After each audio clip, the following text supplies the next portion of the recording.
തിരുമുറിവിൽ ഞാൻ കണ്ടു ആരിലും കാണാത്തൊരാത്മദാനം. ആ തിരുമൊഴിയിൽ ഞാൻ കേട്ടു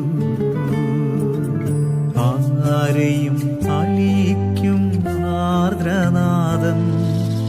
കുരിശിൽ നിന്നെ